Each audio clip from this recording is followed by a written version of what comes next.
Hey, Creepsters! Hello. It is Tuesday, Nailed it. and welcome to our show. How you doing? I am well. How are you? I am getting through. I have, you want to just get into it, or do you want to chit-chat? Your choice. Let's get into it, Okay. because we'll chit-chat later. Okay. All right, picture it. March 1815. Sterling, Massachusetts. I'm marching. In 1815. It's the death march. Okay.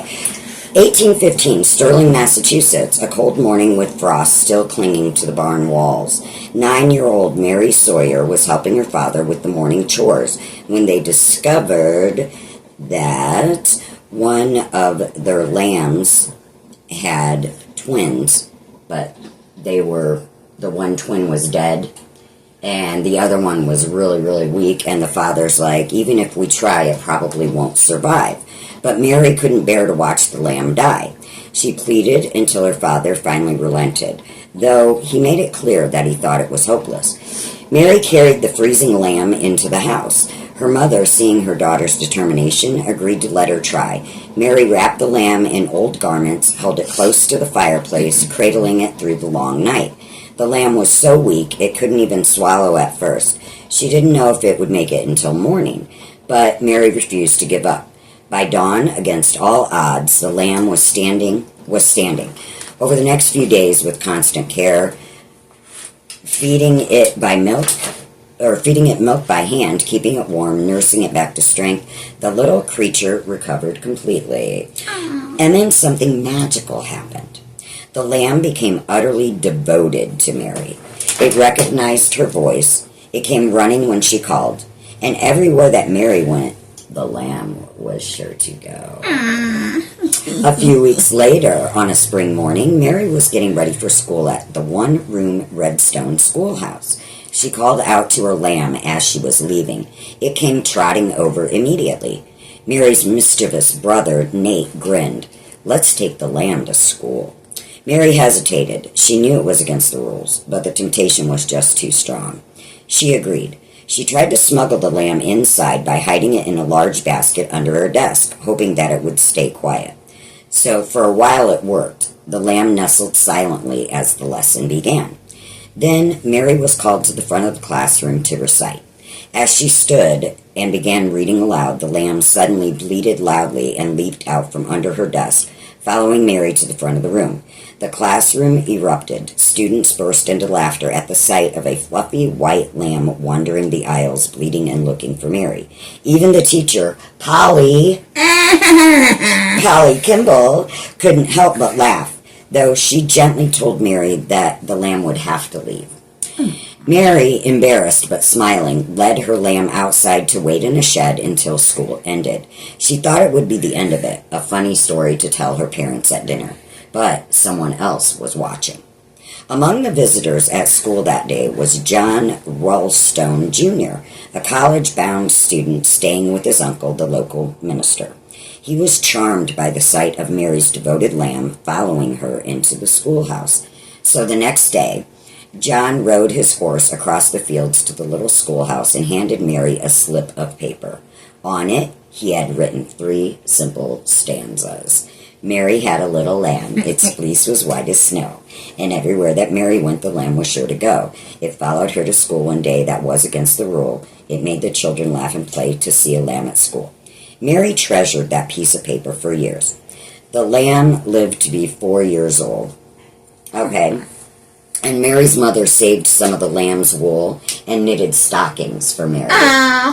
And these stockings she would treasure for the rest of her life. But this story was just the beginning. In 1830, 15 years after the incident, writer and editor Sarah Josefina Hale published a collection called Poems for Our Children. Among them was Mary's Lamb, the verses John Ralston had written, plus 3 additional stanzas with a moral lesson about kindness to animals. The poem spread like wildfire, and we know it was reprinted, in school books across America. Everybody sang it. And by the 1850s, it was one of the most famous children's poems in the country. But Here's where it gets truly remarkable. I found this really interesting.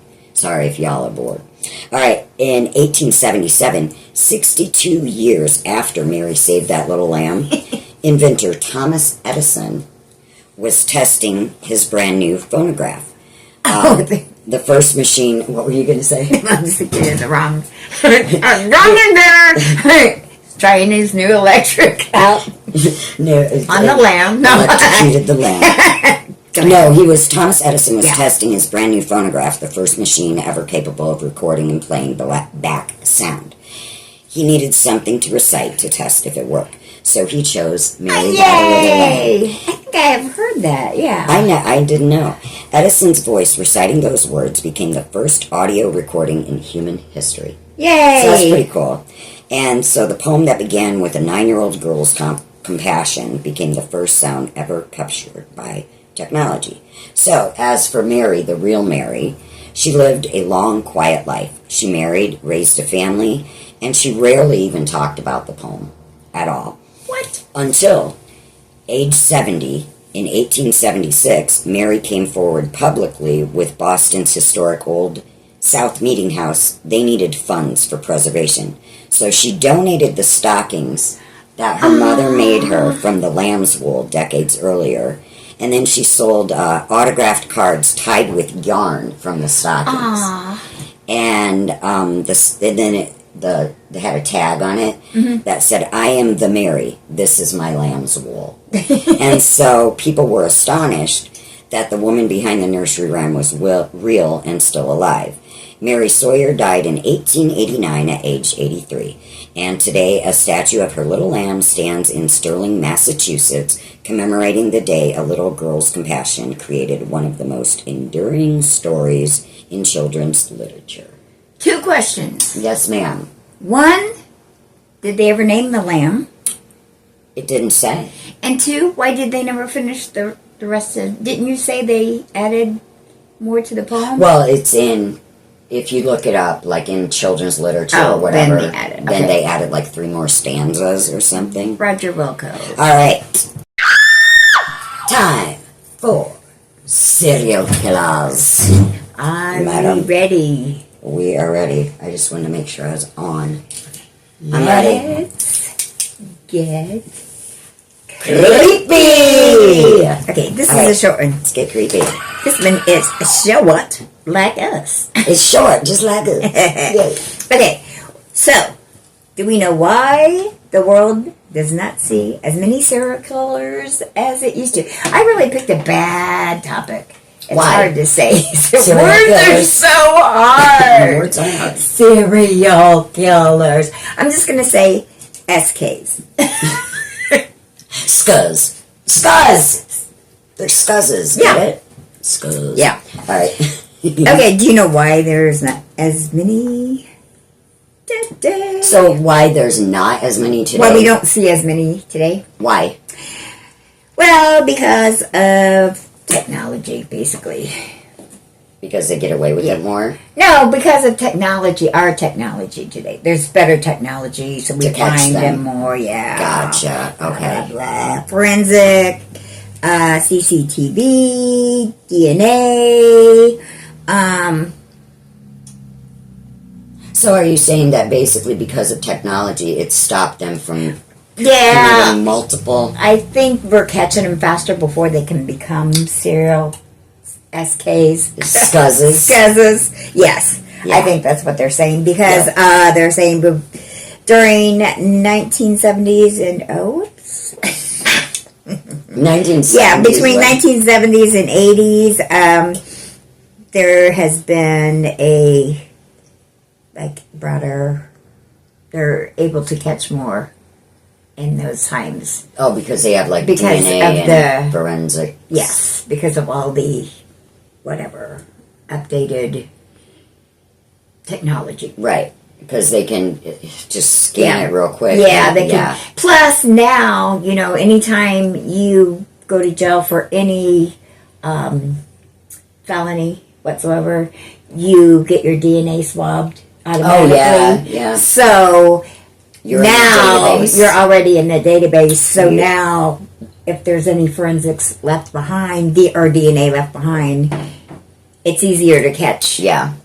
Because it's I think that's a easier good to make thing. a match. Yes, Yeah, that's a good exactly. thing. That's technology working for us. Right, yes.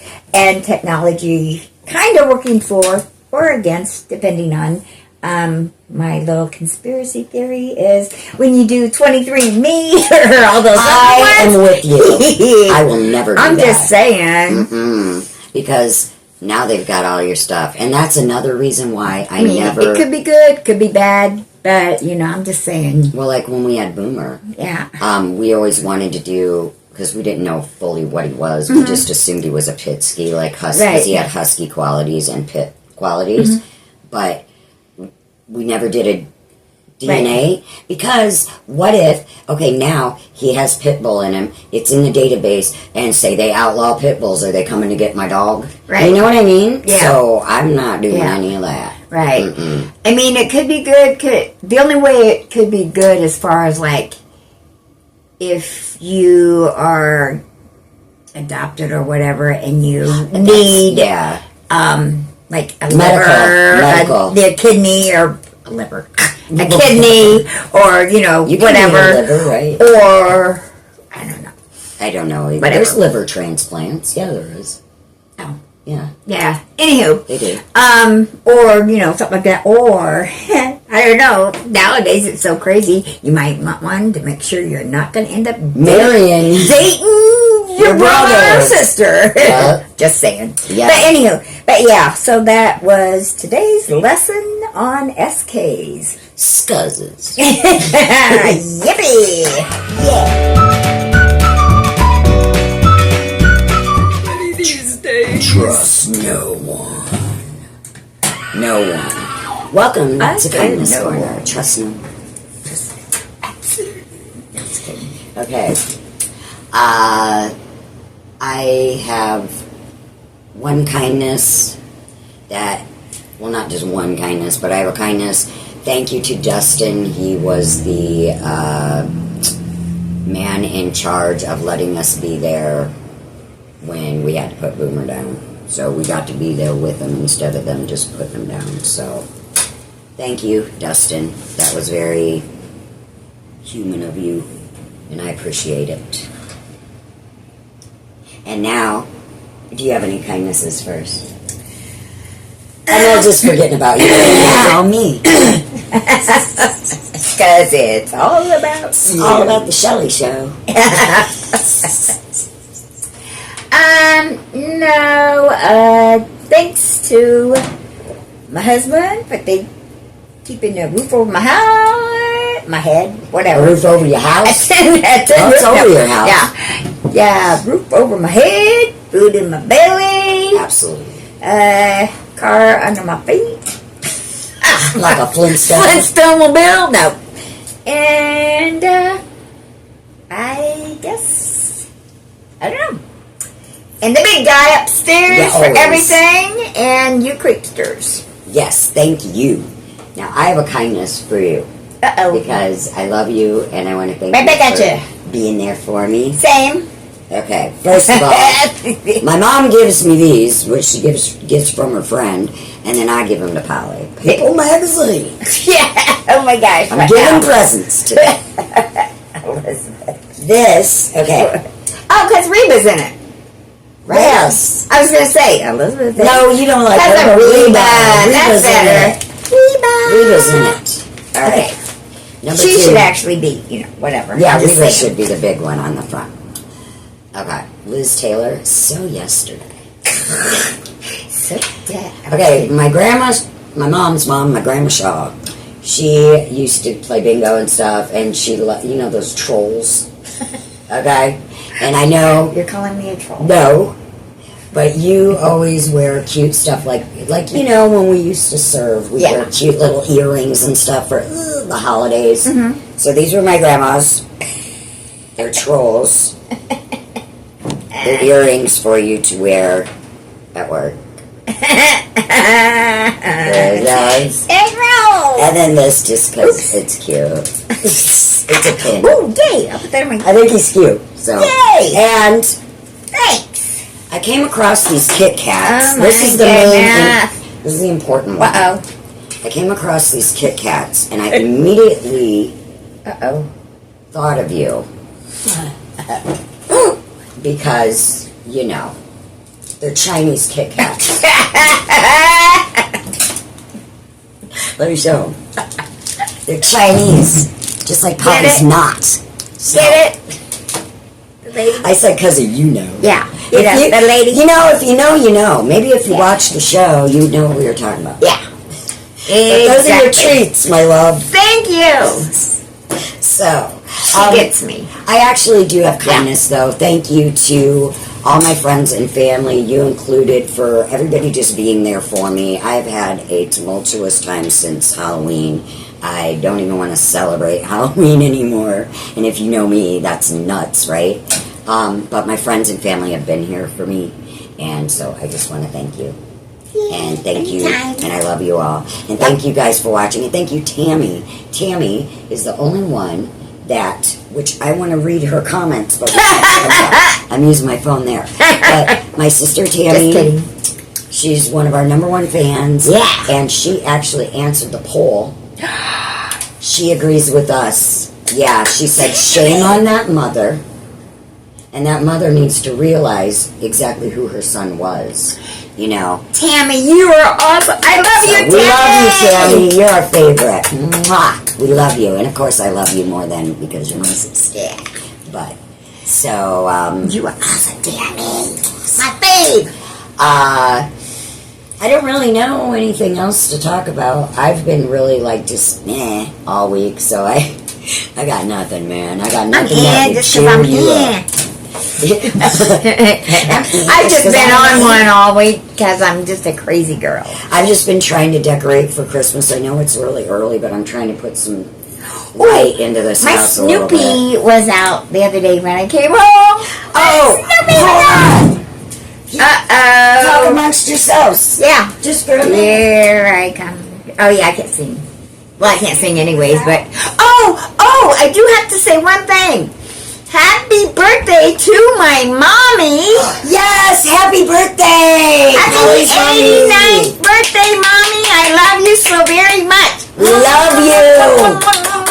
And I also wanted to say, I apologize for last week. It was Veterans Day, and we did not mention it. Yes. So, happy belated Veterans Day, and Yes. thank you very much for your service. We do appreciate you very and much. love you and respect you for all that you've gone through for us to be free. So, Thank you. Okay, and back to her little...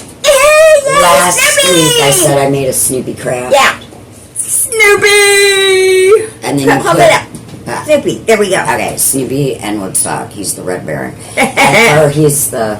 Is that the Red Baron or the Red Baron? Snoopy is the Red Baron. Yes. and Woodstock then- is just his little ride along, I think. Yeah, because I didn't know if the Red Baron was the guy that was always chasing him, or if he was a Red Baron. I think Snoopy's the I Red think Baron. Snoopy's the Red Baron. That's his alter ego. But it was Benjamin got it in a Happy Meal, and I had some foliage, and then this box is actually from like a perfume body spray set. Gift box. So you put a light in the top, and then Snoopy lights up. Yay! So those are just some of my little stuff I make out of junk. Yes. Yes. So, thank you everyone again for stay tuning this long if you are. Yes, thank you for still being with us. And next week, I'm going to have some ghost stories, and possibly I will talk about giants. Our friend, another very nice viewer, T. Klein, just messaged me about a story about giants, and we had talked about some of them in Walkerton, but there's some around this area. And to her, everyone's a giant. Just kidding. Because I'm the size of a gnome. Yes. So, we love you. Yes. Thank you. Please like, subscribe, share us with our Rate, friends. review, blah, blah, blah. Okay. And until next time, Stay creepy.